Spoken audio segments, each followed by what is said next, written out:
is Friend. Today I'm going to show you how to improve your FPS in Rainbow Six Siege. A lot of you guys send me emails that you guys want to know how you can improve your performance in the game. This one is a little bit tricky because you don't have any special trick that we can do for this one. First of all, I can show you where the game setting is, but you will miss some settings inside of the game that you can change. So anyway, your PC, documents, my game, Rainbow Six Siege, and after this string of numbers and letters, open the game setting. Oops, sorry, in my second screen. And here you will have all the things that you need to know for whatever VSync, your FOV, graphics, all the preset that you did in the game, shadow, reflection, etc, etc. You can change it over there if you want, but honestly you should just use the game because all the options are there and you're not gaining anything from this file. So Rainbow Six, this game is very hungry on the CPU, so if you have a low-end CPU, you will have some trouble to run this game. First of all, for sure, resolution is a big thing. If you have trouble to run the game, you can try to lower it for 720p, but I will show you more tricks before doing this, because you know, when you lower your resolution, game doesn't look good. Make sure that your VSync also is at off, okay? And the last one is field of view. If you're putting more a field of view, you need to render more in the game, so you will lose some FPS.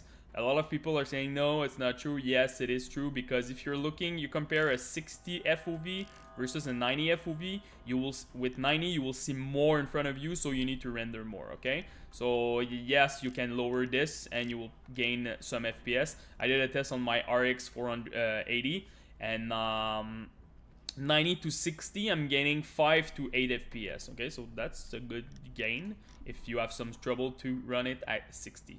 For me, inside of the game right now, I'm running the game at 120, something like that, average. So I don't have any problem to run it. My CPU is an i7 4790K. I overclocked it at 4.8 gigahertz. So let's talk about graphic option. First of all, graphic quality, this one doesn't change a lot of things for you. It depends of your VRAM. And as you can see right now, this is the video memory that I'm taking on my car. I have 8 gig. The only thing, when you can lose FPS with this this graphic option, it's when you don't have a lot of VRAM on it. So for example, if you have a video card and you just have 1 gig of RAM, make sure that you lower texture quality, because this will cause issue for you. Okay, texture filtering. This one, each bracket I saw an improvement 2 to 3 FPS. So for sure you can do 4 if you want, or even 2. It will lower your graphic, for sure, your graphic quality, but it's still pretty decent when you do 4 or even 8x, okay? LOD quality, this one is a pretty big deal, 4 to 5 FPS for each bracket, so you can change it if you want, but I will show you first the one that you need to change. Shadow quality, this one, put it at low. Honestly, very high to low for me, it's 15 FPS. This one is a pretty huge deal. And also shadows always running, but not always, but they always take a lot of resources on your CPU. So if you have a low-end CPU, you will see a nice increase over there. This one, for me, it's the biggest one to change, because it doesn't lower your graphic quality that much, and you know, it's a competitive game, so you don't care about shadow. So this one is very important. Same thing with reflection. This one touch your CPU a lot. Put this one at low, and shadow plus reflection, honestly you will gain 20 FPS if you lower this, okay? Shading quality, this one, just let it at medium. For sure you can go at low if you have a pretty bad computer, but yeah, you will see a big decrease on this one, so just stay at low, okay? So we talk about this. Yeah, ambient inclusion, SSB, or if you want, you can just remove it.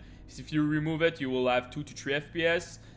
You will have a nice gain, and honestly, you can, for me, ambient inclusion, I always remove it when I play competitive, because and when I say play competitive, I'm not playing competitive at Rainbow Six, but when I want to try hard, for example, like H1Z1, always remove ambient inclusion. I don't want to see this graphic setting in my game. Lens effect, this one is a big deal too. You can go off on this one. This one is more on your GPU side. If you go to bloom plus lens to off, you will gain 5 to 7 FPS depending on your video card, okay? Zoom in, depth of field, this one is when you zoom. If you see when you try to aim in the game and you see drop FPS, remove this one. If you don't see any drop, just stay at on, okay? This one, multi-sample anti-aliasing, temporal filtering. This one will kill your computer if you go with MSAA, okay? So make sure you're using temporal filtering. And post-processing anti-aliasing, this one is very hungry too. Make sure that you're using FXAA if you have some trouble to gain your 60 FPS. If you're using off, this one will it's not that good because you will see a lot of like all the game, sorry for my English, I'm French, all the line inside of the game, you will see some breaking and moving. I don't like it because sometimes you look at the window, you think you saw someone, but no, it's just your game is like all moving because you don't have anti-aliasing. So use FXAA and it will do the job.